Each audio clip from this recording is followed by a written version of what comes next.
imbaraga zacu twebwe zigomba kuja mu bishoboka byose biba muri kino gihugu tukabyinjiramo tugasesera muzi gusesera komeretsa uzugenda abantu umuntu azava hano muri Amerika umukira muri Afrika wakize muri Amerika ngo azare gusura ngo Israel washaka gusaba bakakuzanira gusikibuye bato urubuye batoye ngo ngiribuye ngo Yesu yazutse ngo ava ntawa utekereza imyaka 2000 bagafata usibe gusaba kandi ngo Jesus 2000 usanga urikoreho kandi warikora kamuzuzwa ngo urujuzwa ngo wakoze kizi gain contact cyane Mr. Michel and then tuza kwemezanya yuko tuzaza nawe ndamushimiye ndashimira president w'umuhana mu rwego rw'amahoro Rumenge nawe twaravuganye kuri no gahunda nawe ndamushimiye cyane shimira mwene data president w'urubyiruko muri Amerika Obed turaturanyara muri Missouri nawe twavuganye ku munota wa nyuma ko tugomba kuza ndatekereza ko kuva ngeze muri Amerika tumaze kujana muri event nka 3 cyangwa 4 kuko event yanje ya mbere yo muri Amerika yari event y'urubyiruko rwa Amerika iyo Rwose itwakore muri Kentucky 2022 twarajanye nawe kandi ico gihe iyi ni gahunda ya kabiri nyuma y'urundi rugenzi twakore muri Seattle mu kwezi ko hirya gushize nawe ndamushimiye cyane kanongere nshimire umushitsi muvandimwe Dr. Serafine je n'ubwa mbere mubonye maso kuyandi kubera ko nari nsanzwe muzi ibikorwa bye ndabizi ariko nibwo bwa mbere tubanye n'umugisha no kuvuga ngo nyuma yanje nindangiza ndaba umunyeshuri kimwe n'abandi kubera ko mfite inyota yo kugutegera cyane kandi ndatekereza ko ibintu bya education araza kubibaganirizaho bihagije ariko ndaza kuvuga cyane cyane ku bintu ntaze muhamuganira na president ari naco cyatumye wenda ntekereza ko arico tugomba kuganiraho mu buzima bw'umuntu wese uriho agira ico asabwa ku giti ciwe ku buzima bwiwe agasubira kandi akagira n'ico asabwa n'abandi sinzi ko ikinyamurenge mvuga utumva mbwire hariho ibyo wewe wigomba cyangwa se wisabaho devoir y'ubuzima bwawe ku giti cyawe hakaba n'ibindi bantu bagutezemo cyangwa se ufitiye ideni ry'abantu runaka iyo umubyeyi abyaye umwana umubyeyi aba asabwa kurera uwo mwana ariko iyo umwana akuze aba afitiye umubyeyi ideni yuko wa mwana agomba kugira ico yimariye kugira ngo wa mubyeyi abone kuko kumurera bitabaye imfabusa so twese imyaka yacu abari hano bashiki bacu barumuna bacu imyaka tugezemo ni imyaka dufitiye abandi bantu ideni ni imyaka tudafite ico dusaba abantu ni imyaka tugeze aho abandi bantu bafite ico bagomba kudutegamo twaje turi kuganira na mushiki wacu waje dutwaye njyewe speech yanje ntiza kuba ndende cyane ariko iraza kwifite paragraph nka 3 first of all no kureba position yaho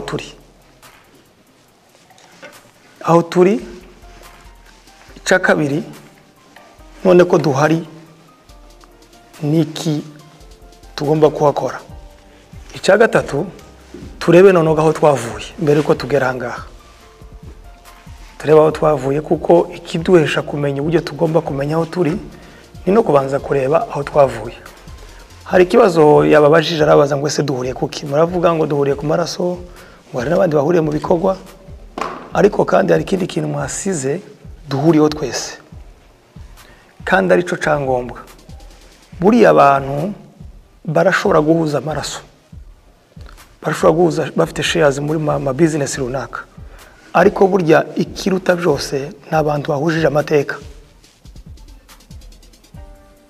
kuko mwese hano muri Amerika muhahurijwe n'amateka yuko mwahunze, muhahurijwe n'amateka yuko mwavuye mu gihugu cyanyu, mufite same story.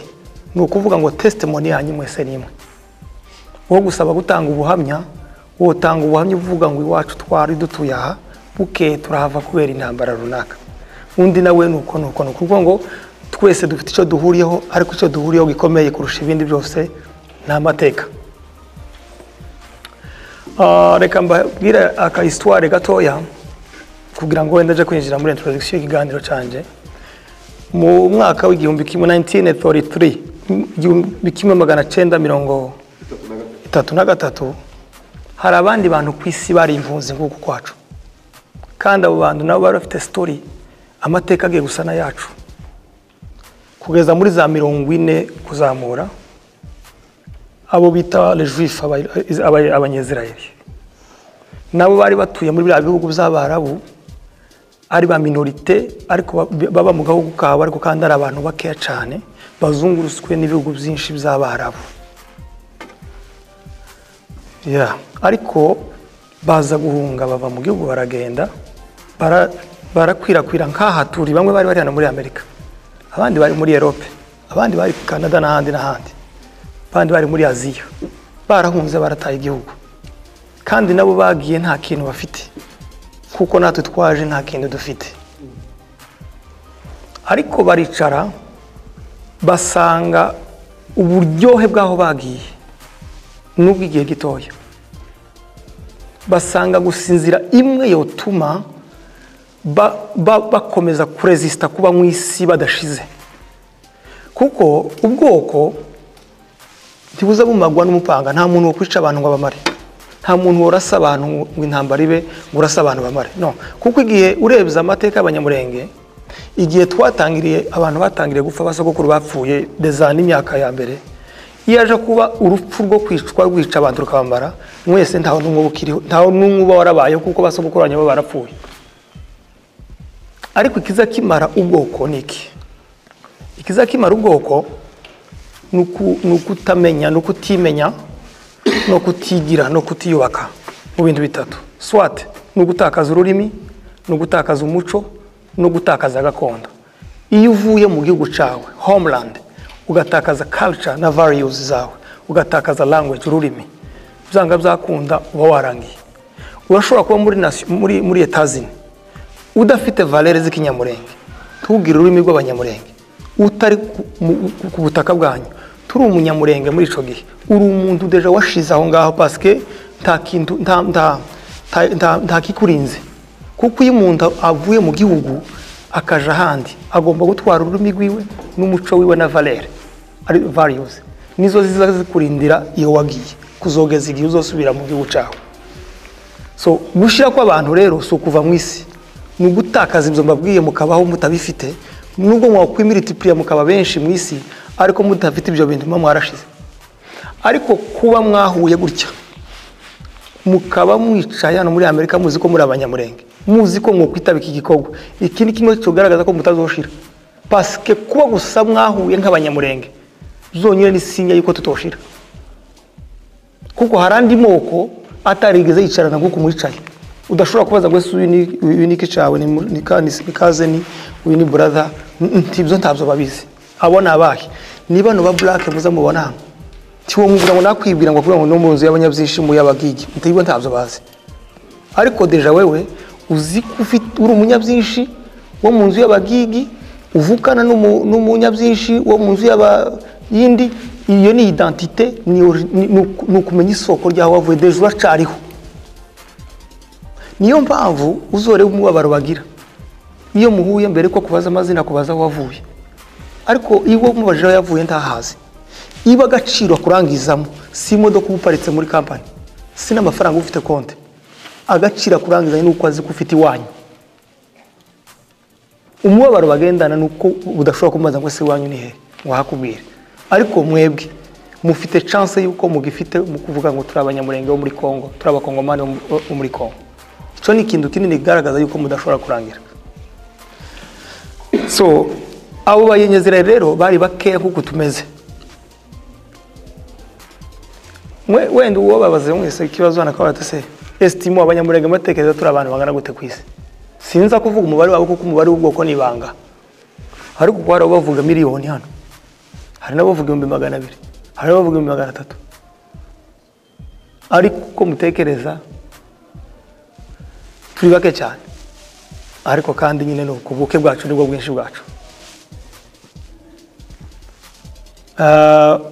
Abanyezira bamaze kwicara rero baravuga ati nubwo twagiye mu bihugu byinshi bitandukanye ariko tugomba gushaka uburyo dutaha. Niki cyatuma dutaha twashika iwacu tukaba abantu bazima. Bashinga strategie zo kugira ama association ahuza urubyiruko, ahuza abadamu, ahuza abagabo. Bari bafite n'ama association y'abagabo b'abasaje aho bita les Sandrine bashinzwe kwicara bagatekereza ibintu bishobora kubakura mu buhunzi noneho banataye babo bakaba abantu bazima. Erega ubwoba dufite suko mutazotaha, ubwoba dufite n'abantu tuzotahana. Subiremo, buri ubwoba dufite suko mwese muzogumino, ubwoba dufite n'umutindo w'abantu tuzotahana.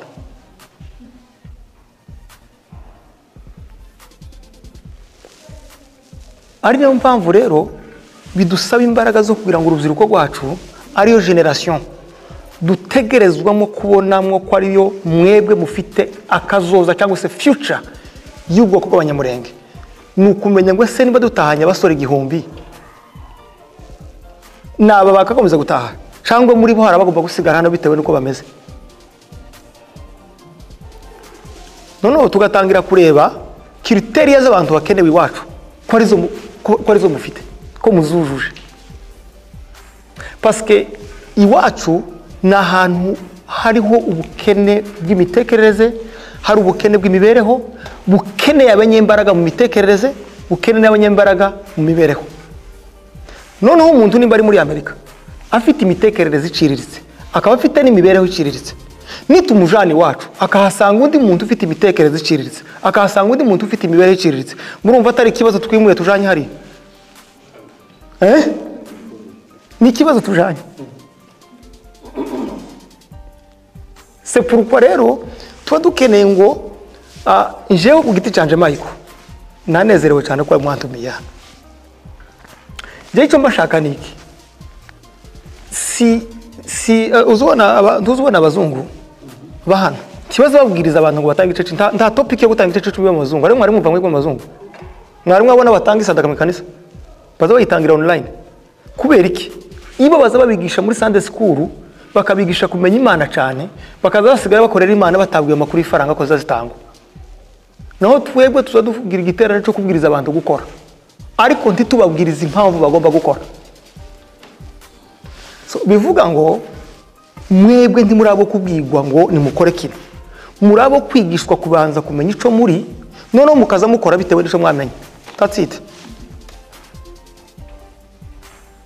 Parce que niho nababwiye ndabura mwebwe uruziruko iyi myaka mugezemo ni imyaka mufitweho ideni dete yo kuba hari ubwoko basaba.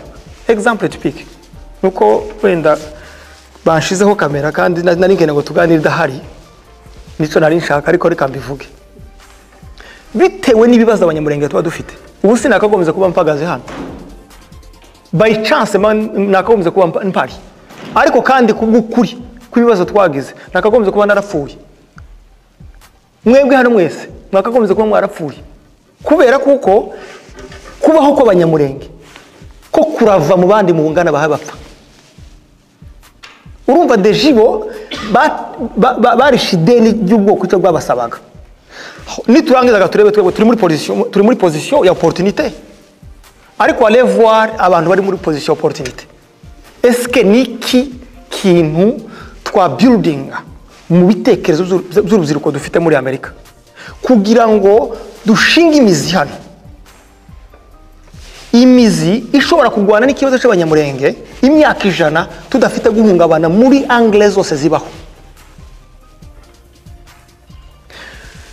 niyo mpamvu nzambwira abantu nkavuga ati twebwe abanyamurenge hari ibyo tutemerewe n'ibyo twemerewe kandi hari ibyo tuzemererwa bitewe n'ibyo tuba twaragezeho kubera kuko hari abantu bageze mu bintu bumva kuko ibo ntabwo ari abaresponsable abanyamerika bari hano ntabwo ari baresponsable baresponsable ni ababanjirije bubatse kino gihugu basekuru babasizirije igihugu bakibaterekamo niyo mpamvu uzubona umwana w'umuzungu bamufata bakamujana muri Harvard University akavuga ati nta impamvu zo kwiga kinywera drogue akaba umusazi ariko akaba umusazi waje kureba background ugasanga guhera kuri sekuruza barize baramutegura ubusazi bwiwe barabupanze ubusazi bufite investment yako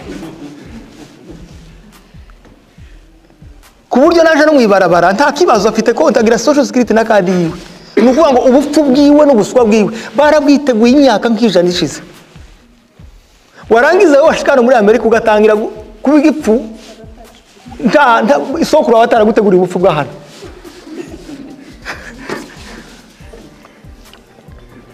ya ni ukuvuga ngo ibo baremera kunywa drogue bakiharibisha kandi abishaka akavuga ati drogue ndabizi ko zica ariko ndazimwa mpari bike nta kibazo reka parce que iwe afite investment yarateganyije ariko twebwe nubwo wosanga muri kino gihugu basokuru barateganyije kubera responsabilité nyinshi dufite hari tutemerewe gukora kubera ko mwebwe mwese muri aba responsable b'abanyamurenge aho mwese mugeza hano myaka arababonye murabo kugawa kera mwageze igihe bamwe murabo kugawa kuko nta utogawa muri mwebwe nta nutoshimwa muri mwebwe kuko mugeze mu myaka gukora ibyiza mugashimwa mugeze no mu myaka kutageze mu cyo mukoze mukagawa cyo kinyamara ko muracumva ko murumvisha kinyamara navuze imyaka mugezemo mugeze mu gihe cyiza cyo gukora ibintu byiza tukabashima mugeze no mu gihe kiba cyo kutagezwe mukoze tukagira gute tukabagaya kubera kuko muri ba responsable mwese kandi imyaka nyine yanyu mugezemo ni imyaka ya responsibility ni imyaka yo kugira inshingano ni imyaka yo kugira duties y'ibyo mugomba gukora ariko se kugira ngo tubikore niki ntabwo ubwoko bugukeneyeho inyungu kurushizo wowe wikeneyeho ntabwo ubwoko bwacu bw'abanyamurenge bugukeneyeho inyungu nyinshi kurusha nawe izo wikeneyeho ni ukuvuga ngo turashaka ko kino gihugu murimo kibamwe abantu be ubwiza bwanyu bwa hano ni protection y'abacu bari kure jeje mwanyubishije ubwiza bwanyu bwa hano niyo protection niko kazoza kabacu batageze hano gute hari abakobwa bazozavana muri Amerika nagera mu Muminembwe babona arasa nawe utarazindutse wari umaze iminsi aho ngaho muri economy nahagera nawe agaragaza ishusho yo gufashwa ndagera muri education babone nawe niwe wabandi nawe ni nkaho nta sibyo nibaje mu yandi madomeni basange uko yakagiye niko yagarutse mu muco warapfuye ururimi nta ntwara ruvuga neza n'icyongereza cino kurakivanga n'ice abanyamerika bino noneho bakubwira ati uko utashe ni igiki uzanye usange uko wasohotse niko ugarutse ariko icyo dushaka niki nuko mwese mugomba kuzosubirayo buri muntu afite icyo atahanye kandi gifitiye umumaro abataragiriwe amahirwe gukanda mu gihugu parce que igituma tubivuga gutyo iki ni igihugu cha opportunities gifite ama opportunité muri domaine zose mu angle yose niyo mpamvu dukeneye ko mukora amafaranga mukagira amafaranga mukaba businessman mugakorera amafaranga dukeneye ko mwiga dukeneye ko n'igisirikare mukijamo not just kugira usanga ube famous umenyekane dukeneye kuja kukimenyeramo ubumenyi igipolisi kimenyeramo ubumenyi amakampani amwe mutazamujamo abamekanisien aba engineer bubaka imihanda so tugusanga hano awubaka kugira ngo ejo ni dutaha iwacu aho kugira ngo tuzofata umushinwa tumuhe miliyoni ukibuga ca Minembwe wowe tuzoguheza igice cayo kuko umuhungu munyabyinshi ubikorere kuko umunyamurenge ariko tugwemba ke ndiduhendwe n'umushinwa kutwubakira ibyo kubaka ko muranyumva timukaza muja mutu faculté twabunasi nico abanyamurenge ariko tuzatumera kwa musanga twese n'ubunasi abantu bose kandi bazo gwarira igitondo kimwe siko wa brother nimwe umuntu apfa abaye umunasi ngo wamusanga twese twabaye abanasi si bibi nitugira abanasi batatu muri ruhande hano tugira abapolisi babiri bize umwe mu kirere n'undi wo mazi hano tugira umusirikare wo mu kirere n'uwo mu mazi korera marine hariya tugira bize electricity hariya tugira aba IT hariya tuwe dufite abantu bazi kuredija ama projet abandi domaine zose kugira ngo nitugerara duhuze ubwenge bwacu hamwe yavuze rero dutangire dusavinge community yacu dusavinge igihugu cyacu cya Kongo dusavinge Africa dusavinge East Africa noneho tukazuva mu Minembwe gusugiye guse muri Tanzania uzugenda tugutumye bakwishuriye bishuri igihugu kugira ngo usohoke mu gihugu uvuge ati ndaje mu Minembwe uzana ubwenge bane ushaka muri Kenya ati uzi ko hari mu Minembwe hari umwana w'umunyamurenge ukora kino kintu sawa ndiyavutse gakugiti n'umwana w'abagorora wacu hano Kenya yamifata ifaranga ikuzikubitara kuri territoire ya Minembwe tuzibike ubone kuja gukora mission muri Kenya parce que warize igihugu kigukenera cyasinye contrat n'ikindi aho ndavuga n'abakobwa n'abahungu mwese ichance nimwe imbaraga nizimwe ibitekerezo ni bimwe gushaka ni byiza sinde simvuga riraje ngo kudashaka si byiza gushaka ni byiza ariko kandi gasiyo sibwo buzima ntabwo goals y'ubuzima rwo narashatse goal y'ubuzima ni ukumenya ko ushaka ukabaho ni ukumenya ko wogira abantu bakabaho ni ukumenya ko wogira umuryango ukabaho imbaraga zacu twebwe zigomba kuja mu bishoboka byose biba muri kino gihugu tukabyinjiramo tugasesera muzi gusesera tukinjira mu makona yose abamwe ubumenyi tukaja kubushaka by force ukaza wibikaho ubumenyi nka butanu ku buryo ni mu applying ahantu hatanu bani bakora muri domaine yabubatse uvuga ati ndabizi nzi kubaka ni bavuga mekanisha ati nako mfite iyo certificate ni mukubitana n'umwana wundi umunyamahanga hari kuri muri interview asanga ufite certificate zirenga zitanu kandi uzifite skills just for the purpose yo kugira ngo tuzamure ubwoko bwasubijwe inyuma n'amateka y'intambara n'akarengane k'igihugu cya Kongo. Israel cyo yakoze rero hahagurutse umugabo witwa ngo ni it was Stephen Hazard yarahagurutse azana seminaire mu bihugu byose byari bimwe abanyeziranye. Theodore ari we wazanye umuryango nk'uyu nguyu mubona witwa wacu w'amahoro association peace association nabo bazana umuryango witwa ngo ni Zionist watangira umuryango w'abana bose bavuka Isiyoni batangira kuraisinga amafaranga kugira ngo bafata abantu bagende bigisha abanyeziranye bari mu isi babigisha ibintu bitatu igihe burayo ururimi rwabo no kubakangurira kwiga no kubakangurira gutaha ibintu bitatu bamenye ururimi bashaka amafaranga bige nibarangiza batahe baje wabo byabatwaye imyaka 29 muri iyo mobilisation gusa 29 years muri iyo mobilisation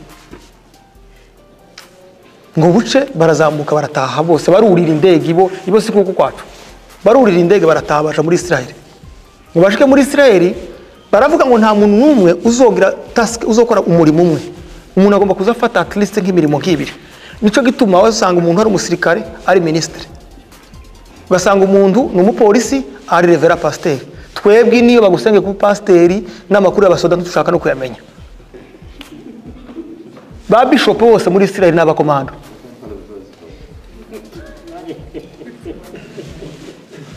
ba bishop bose ba Israel b'amakanisa pana bacu bishop azaba bishop hano ndaza kera no kumenya ko batewe ruguru ngo ni bishop ibo abando kandi Imana muza mwizeraga ni yabo sio ngo ni Imana ya Israel muzamu baba ni Imana y'abasinzira cyangwa basamaje abanyabyinshi ni ya Israel kandi baza bayibwiriza nabo ba bishop azabwiriza na Kristo hano usasa uruvuga akabanza gasezera ba Kristo kandi kurasana hanze ko muranyumva bamwe settinga yuko mu gihugu kugira ngo baraninga igihugu bukungu bw'igihugu buzamuke nuko umuntu agomba kuba afite task y'ibintu bitatu bire bitanu polisi b'igihugu ufite uri mwarimu ku ishuri rya primaire umwarimu kuri primaire uri n'umusirikare umusirikare nukuvuga ngo bamwe bazamura ubukungu bw'igihugu cyabo bariyubaka kugezaho amahanga yaravuze ati abantu bazamutse batangira kubatera izo la guerre de 6 jours kugira ngo bayisenye Isiraheli ibibamba. So icyo cyakubona iki icyafashije Isiraheli kuresista mu Barabu. Ubundi Israel iri jambo Israel kubyanditse ufashe lettre imwe ni meaning ya birabihugu by'Abarabu bibazungurutse. Israel ni Iraq, Libya, kagenda kugera kuri za Egypt hasi. Ni ibihugu by'Abarabu bizungurutse Israel. Nukuvuga ngo Israel ni kururimi ruba hagati y'amenyo. Rutunzwe n'ibintu bitatu. Rutunzwe na ekonomi yabo, rutunzwe na education, na abanyabwenge ni Amerika ikomeye. Ni ibitekerezo by'Abanyaziraheli. Iyi teknoloji yose Abanyamerika bakoresha n'ibindi byose. Nico gituma uyikoze kuri Israel ubushaka Amerika. Nuko ubwenge bwa Amerika bubitse muri Israel. Amerika izicuruza ubwenge. Nako Israel izicuruza ubwenge. Ekonomi yabo n'ubwenge bwabo. Kubera kuko n'abantu bakeya badashobora gutungwa na effectif. Batungwa n'ubwenge bazagurisha ubwenge bwabo. Ibizogajura amasatelite ibintu byose setup ya connection ya internet ku isi aho iryamye n'abajuife bayiryamyemo.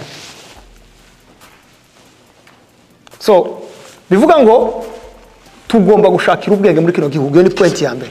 Ica kabiri gituza Israel amafaranga n'abacuruza Abanyaziraheli n'abakomeretsa. Uzugenda abantu umuntu azava hano muri Amerika umukira muri Afrika wakize no muri Amerika ngo azare gusura ngo Israel washaka gusaba bakakuzanira gusikibuye bato urubuye batoye ngo ngiribuye ngo Yesu yazutse ngo avaho ntawa utekereza imyaka 2000 bagafata usibe gusaba kandi gusa ngo Jesus 2000 usanga urikoreho kandi warikora kamuzuzwa ngo urujuzwa ngo wakoze kwiza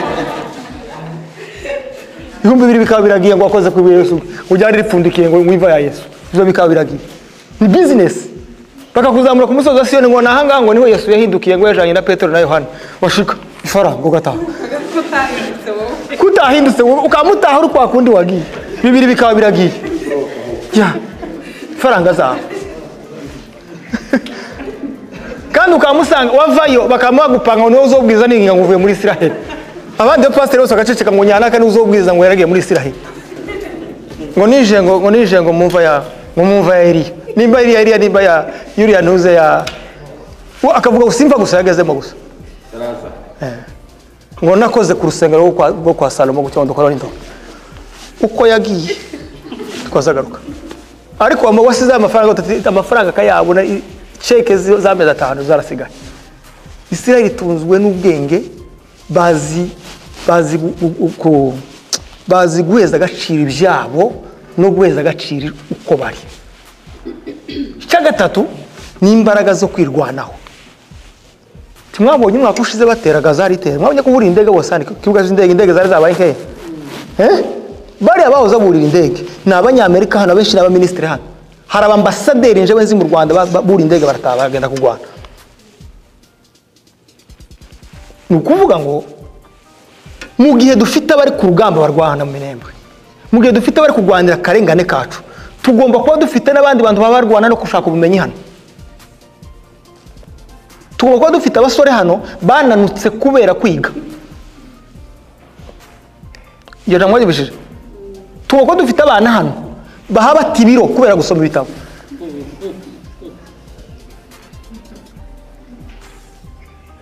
Tugomba dufite abasore hano batazi ibiciro bya Makedona.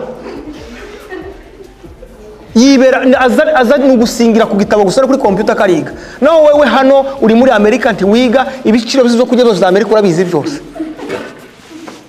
Uzozamukana gusibira mu Minembwe gusa nico kintu uzotujabira.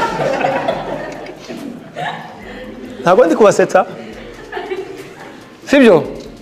Ko turashaka turebe solution ikibazo. N'est-ce pas? So empowerment cyangwa kuempoweringa kubaho kwacu. Gushira imbaraga mu kubaho kwacu kw'imyaka iri imbere. Twebwe ntuzi no myaka mfite ni mike ariko kandi ni myinshi. Ahasigaye ibyo nakoze ntabwo ari byinshi. Ndasabwa gukora byinshi. Ariko hariho ba data na basogokuru bakoze ibindi. Bavuga ngo mwebwe ga rero ni igihe cyane cyo gukora. Muzokora iki? Kandi muri abanyembaraga mugomba gukora. Mugomba gukora, mugahaguruka mukiga, mugashaka amafaranga muri kino gihugu mukipositiona. Birando gufasha iwacu sava tuzuza twafasha umunsi ku wundi. Ariko ndi dushaka kugira ngo tubashore mu gufasha iwacu mutamwiyubaka hano. Je simbikunda biriye. Tuzi ko tubasaba no mutanga amadolari 20 kwishura abana Minembwe. ibibazo bizoba byinshi bigeraho tubabwira ngo nimutange 200 nimba 200 kunaniye igihe cy'ijana uzorishobora ngomba rero kukwigisha gutangira kubaho neza gutangira gushaka ubuzima bwo igihe uzosabwa ubushobozi bw'ibihumbi 10 uzobiri capable kubitanga kuko 200 umunsi gabaye ingora bahize noneho tekereza ibibazo abanyamurenge dufite umunsi mu myaka 10 n'ibyiyongera aho tuba dusabwa miliyoni 100 ku kwezi bizaba ngombwa ko wagusaba ibihumbi 10 by'idolari 200 nibikunaniye muri 2025 muri 2035 tugusaba idolari 3,000 bitange kubera iki titwakwigishije guteganyiriza ibibazo hano nuko ngo solution ibibazo biri iwacu ni positiona ni kwipositiona kwanyu hano kwisoko hava imbaraga z'ibibazo by'iwacu niho tugomba gushora imbaraga mu positione mushaka imbaraga nyinshi hano zizotuma ibibazo byacu bikemuka mu buryo bworoshe naho ni tutabitaho hano ubunyine mu myaka 10 iri imbere tuzogira ibibazo biruguru n'ibindi hano tuzagira double task yo gufasha bari ruguru dufashe n'abari hano parce que birasaba kuko twishora mu mbaraga zose ziba tukazikoresha kugira ngo tubeho turi abantu baba responsable batezweho byinshi n'umuryango batezweho byinshi n'igihugu ariko la charité bien ordonnée ego izo mpambigisha ko ndabigisha ngo tubanze tuba abanyamurenge beza tuzobone kuba abakongomani beza tubone ko abanyafrika beza tubone gusavinga isi kuko ntabwo isi izokugirira amegwe ntabwo Kongo izokugirira amegwe abanyamurenge bakigufitiye amegwe ntabwo abanyamurenge bazakudimendinga something bavuga ngo hari ikintu tugushakaho utaragikora ngo Kongo ikigira iki kwifuzaho no kandi imbaraga zacu muri Kongo n'imbaraga zacu muri Afrika n'ubwiza bwacu tuzaba dufite mu mibereho y'ibitekerezo n'imibereho y'ubushobozi uburyo tuzoba twaripanze twari ukuntu mumeze gutyo I think ko mwese mwiga hano muri Amerika tawutiga muri mwebwe ko mpamvu itegereza ngaho ni mumbwire par exemple ko mpamvu na mungana ucyana mwese mwokurira indege mukitura Bukavu mutamuvuga igiswahili mutamuvuga inyamurenge bo kwa mubahungira mu nzu bose bakishisha ndabesha bavuga ati haje none abana abanyamurenge baje hate ni abanyamurenge kubera iki hariho ikintu babarangiza kiri different nabo iki erega iyo wizu biramenyekana niyo wiyubatse biramenyekana mugomba kubaho nk'abantu nk'aba responsable mugomba kwirengagiza bimwe mukeneye muri kino gihugu mukihereza ibikenewe bizejo by'ubwoko mugomba kwirinda kurya ico mubonye cyose mukarya ubumenyi mugomba kwirinda kwambara uko mushaka mukambara ubumenyi n'ubushobozi ko turumvikana namwe kuko mwebwe mufite byinshi bitabemerera kwambara uko mushaka mufite byinshi bitabemerera kurya uko mushaka mufite byinshi bitabahesha kubaho nk'abandi bose hano kubera iki muri ba responsable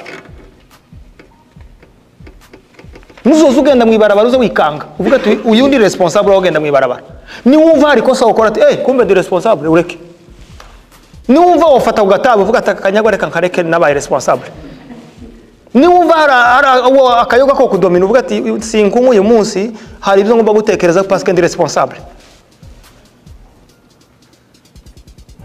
ni ubona ihuzu ukumva wayigura nta gahunda yabaye ati sinkuguze parce que ndi responsable hari byinshi binkeneye hagira ibintu wiyima kubera kuko watahuye ishuri halo ko turumvikana namwe naho iyo utaramenya kuri responsable uzura n'igihutse ugahufukana ugatambukana parce que ni mafu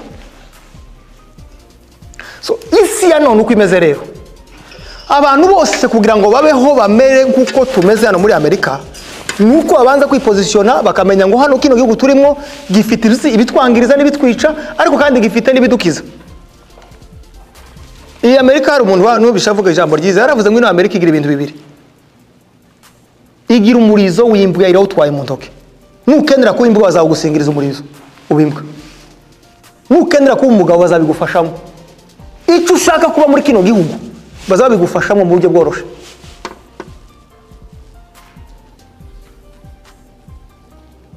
icyo ushaka kuba muri kino gihugu babigufashamo mu buryo bwihuse bakabiguhereza so nimba iwacu Muminembwe dufite abana baha bavuga ngo nimutwigisha amashuri bari mu Minembwe mu ntambara, wowe ukaba uri muri Amerika utakeneye kumva amakuru y'ishuri. Urumva ico kintu ukuntu kimeze? Dufite abana bari mu Minembwe bavuga ati mwatwishuriye ishuri, n'abandi bari hano sinjawe iby'ishuri sinzakigenda kubyumva. Kandi mu Minembwe siho haba trashe yo kuja gutamwa abantu bose bananira nyina.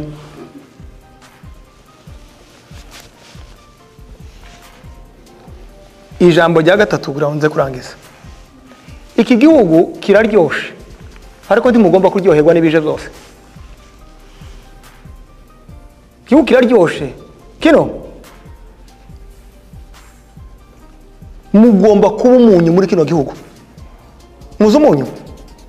Nico gituma Yesu yabwiye abigishwa arababwira ngo yavuze muri sukari. Yavuze muri iki? Muzi impamvu yavuze umunyu? Umunyu tuzuvogerwa n'igishi na tura dushishi turatunyegera tura kumunyu. Ariko iyo utaye gusa isukari gatoya. Iki gihugu mugomba kuba muri umunyu, tuvogerwe n'ibintu byose ibiyoza bwenge ntibikugereho, ububandi ntibikugereho, amafuti ntakugereho, ibintu byose bikwangiriza ntibikugereho, ukaba umunyu ikire cyose gasanga utoribwa kikagenda.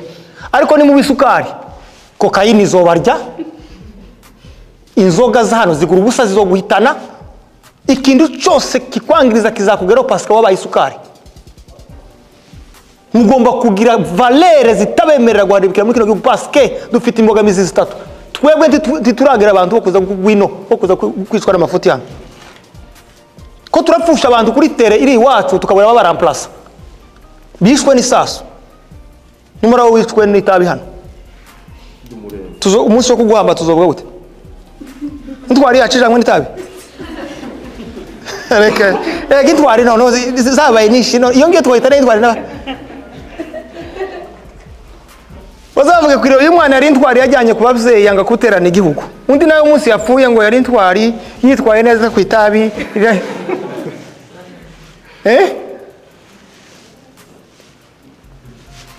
Tago tugomba kwicwa, ntimugomba kwirinda kuzicwa n'ikije cyose mu kino gihugu. Iki gihugu kiraryosha ariko uburyohe bwacu nta kamaro budufitiye. Twebwe hano twaje guhaha, kandi iyo umuntu yaje guhaha ntazarira mu isoko, azaja kurira hehe?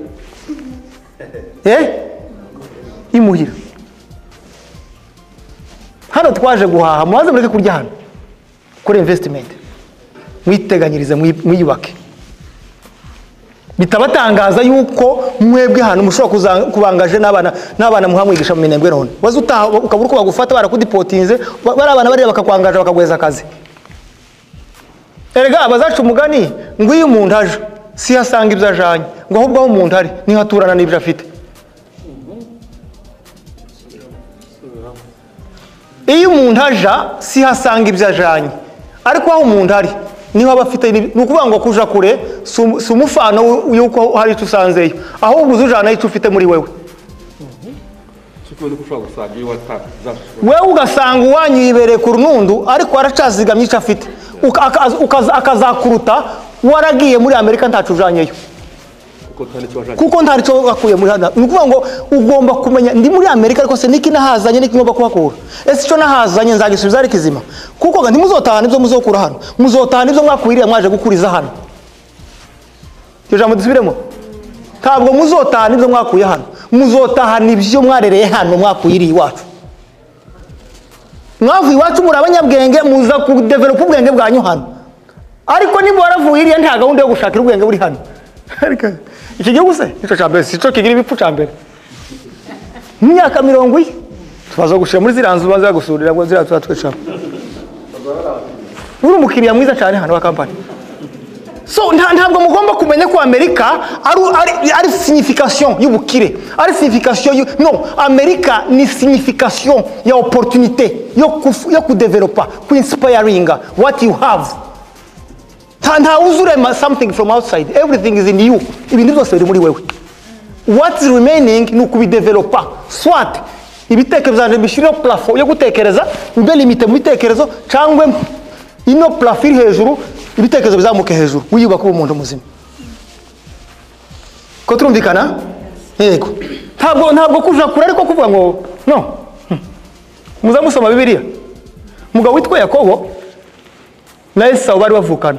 Isa aramubwira ngo Isa abwira Yakobo ngo abwira Esawu ni wari mukuru aramubwira ngo genda umbagire unzanire inyama ngiye nguheza umugisha muzi ibyo Esawu yakoze yafashe imbwa aragenda n'icuma aja gushakira inyama mu gihuru Yakobo aravuga ati nta mpamvu zo kuja gushaka inyama mu gihuru abaga kuziri muhira aba ari gutwara umugisha ni ukuvuga ngo umugisha w'umuntu ntabwo ube hiyo wagiye uba naho uri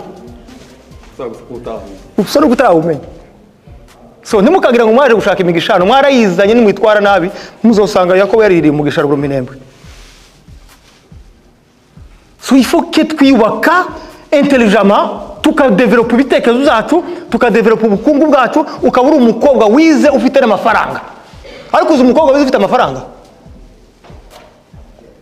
abana bakavuka bagasangura umukobwa wize ufite n'amafaranga bagasangura umukobwa wize imyaka mikeya ufite n'ijambo muri communauté bagasanga ufite ijambo mu bwoko kubera ibintu bitatu tunzi ubwenge n'ubushobozi n'urukundo bwo gukunda ubwoko confusion mugira rero abantu benshi bagira ngo none education is wisdom knowledge is not wisdom ntabwo ubumenyi ari ubwenge what we need dukeneye ubwenge buvanze n'ubumenyi mwige ariko mugire na sagesse sagesse ni wisdom igufasha ku managing your behavior no ku managing personality yawe na characters zawe kuko wo kwiga utawufite capacity yo kugarda character zawe ukandavurana ukaba umusazi kandi warize ufite degree kubera iki you don't have wisdom to manage your personality nta wisdom ugira ku managing personality yawe niyo mpamvu ukwibuka graduatinga masters PhD ariko kubera kuko utagira ubwenge bu managing valere zawe ukavogerwa n'ikije cyose ukandavura hano bakazagutambuka hano nk'umuntu utarize kandi warageze muri Amerika kubera iki mwakoze concentration mwikoncentre cyane no kwiga ariko ntimwamenya ko le valeurs z'umuntu caractères z'umuntu principes z'umuntu ziba garde cyangwa se zirindwa no kuba afite sagesse yo kumenya who you are where you came from where you are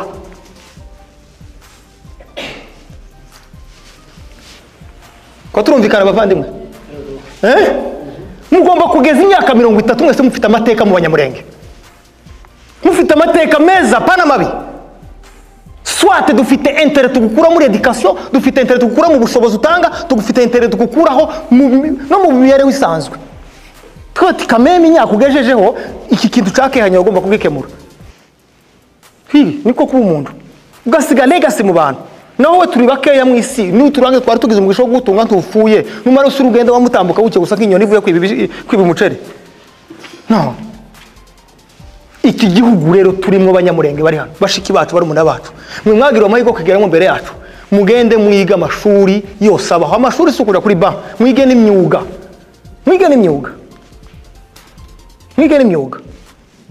imyuga isanzwe mekanike abandi baje mwige n'imyuga mwicarana tuzotaha hano gasiga ihamba ninde bavuga ko mu mwageze hano mbere hari abanyarwanda babaye hano kera mutaragera hano baratashe uwo uzubira ngo none gane woga muntu uvuga ikinyarwanda bageze hano mbere abandi baharutse muri za 1998 bari baraharutse babataha wowe kubise jo 2020 ngo ni Dayton kamusanga nyine yabyize ngo ari Dayton kwabasogokuru hari imva sokuru babe hano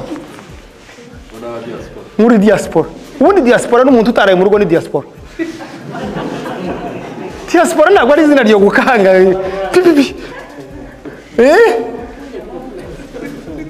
habaho umurese wazungu muza mubona hano babitewe nuko bari n'ubukene si ubukene niki cyabibateye abenshi abaho umurese benshi ntibize hano muri Amerika mama docteur niki cyabibateye choices mbi noneho babe nabikora kuri ari n'abazungu ngani mutekereza Abanyamurenge twebwe turi bande wo kutagira choice nziza twebwe turi oblige kugira choice nziza bitewe nabo turi Allo turi oblige kugira choice nziza bitewe nabo turi parce que abandi ibihumbi 100 nimba bagize abandi 15 bagize choice mbi hari kibazo cabaye naho mwebwe mutagaze igihumbi mwogira choice mbi wikagenda gute cyo dushize ubundi kwakagombye kuba dufite mu Banyamurenge 70 bari muri Dayton hakagombye kuba dufite kinani kimwe Haryo cyatuna ni umugabo gusumwe ari watunda cyangwa umugore umwe cyangwa umukobwa umwe hano muri Dayton abandi bose muhagaze neza basket turi ubwoko bwo mu bantu 50 bo gupfusha abantu batandatu Yoja mwaje bishaba Muno muhana wose bitewe n'ukuntu tungana kwisi nibyo nibidukeneye twakagombye kuba dufite nk'umukobwa umwe wikirara gusumwe arahagisha cyangwa na watanahari siko mama wa president ariko kera twagize ibirara by'abakobwa bitatu hano tuba tugwishijishana ni tuba dufite nk'umuhungu umwe ucuruza za kokayine barashe w'ikimugoroba bamurasa buri gitondo n'umugoroba umwe arahagije tubere kugira babiri nawe zaraba ngombwa ntabeho tukagira ibatire we ntabeho paske gatwebwaga baturashe gusa umwe hano kumukombora bisaba kuko abagabo b'abanyamurenge bikaza bakazomuko ico gihanga bakavyara nk'imyaka 15 aho tubone ko dufata iyo gap yiwo muntu yavuyeho paske ko turabyara abana baba complete impfu zabaye muri za 1996 tuzazirangiza ko turabyara kwa ngo dukomplete abantu bapfuye muri za 96 titurabeneza n'undi nawe afe hano ntabafure ntabantu mwabonye ngo arapfuye ararangije mwabonye ni muharure mureba n'abavutse Dayton ni mugende Arizona sirwa abanyamurenge beje ntawabyaye rino joro niba bishoboka cyo kibemeza kuko twebwe nous sommes des responsables bari targeted kuba rooted gukurwa mu isi tukarangira tugomba kubifightinga twirinda ikintu cyose cyo twambura ubuzima mu buryo bw'ubwenge n'uburyo bw'imibereho niyo mpamvu basogokuru mwese hanga mwese mugo mwarize muri Amerika muri abanyabwenge muri umusaruro w'ubwenge bwa basogokuru bageze bashingira abana bafite imyaka 15 iyo baje gufata muri no kigira bakazashingira bafite 30 titubatunga mwebwe ni mutaraba mwese mutaraba mwese ariko bahita bavuga ati kugira ngo tuzobeho mu myaka 50 bano bana bazoba muri Amerika umwana w'imyaka 13 umukobwa aragiye 12 umuhungu arashatse niho basogokuru ubajije muzehe wagiye ashatse Kenza mama wawe Treza sibyo mama so to building a mind, let's build our mind by taking all opportunities muri kino gihugu ziriho kugira ngo tugire abantu bazima ubwoko buzavuga ngo voilà ngaba abantu dufite. Reka ndangize mbasaba kano kantu muri kuva muri 2018 2018 abana batabaye bavye iri antambara Muminembwe n'abana bose baravuye muri Kenya na Uganda ntimubizi tibari muri process yo kuza hano none iyo mutekereza iyo badafata ura mwanzuro hari umutoto gifite hari arwo umutoto gifite bivuga ngo bakoze inshingano zaho bari begereye namwe muri hano muri Amerika ni mugire responsabilité ni mufate mube ba responsable bo gufata ibibegereye zose bishoboka kugira ngo mukavaringe ikibareba ufata ibiteke byanyu bije hejuru ya plafond ibabuza gutekereza ibibarenze mwese hano murashoboye mu myaka 30 dufite abamiliyonere muri mwebwe hano abanyamerika bakize bafite amafaranga hari cyo barusha samezi 9 bavukira mwe dufite abamiliyonere muri mwebwe abana batoya mugera hari muri Afrika ukabufite at least ukazangaje abahungu b'abanyamurenge 30 ufite company hari Bukavu wangaje abahungu b'abanyamurenge 30 bize IT uhemba amafaranga yawe kubera ko wipositione hano voilà nico dukeneye ko mugomba kumenya tuva muri entertainment umuntu wiza ugasaba umuntu yarize hano muri Amerika wamaze what is your vision ngo urabona ngo I think yuko ngo my dad your dad what after 2 minutes ugasanga kuri TikTok karire yuko bafite degree muntu ufite degree kuri TikTok iwe ndamenye ko iyo TikTok ni company yundi ya TikTok ifite nyirayo nkura mwijiri wabaye cyashara cyundi muntu ngo kumunsi shiro video zirindwi What do you think about the owner of the TikTok? He's gaining, not? Siko imeze. So what about you? Ubundi ugomba gusohora bikaye ufite wijire byinshi utari ufite. That's why mbabwira ngo mufungure business hano.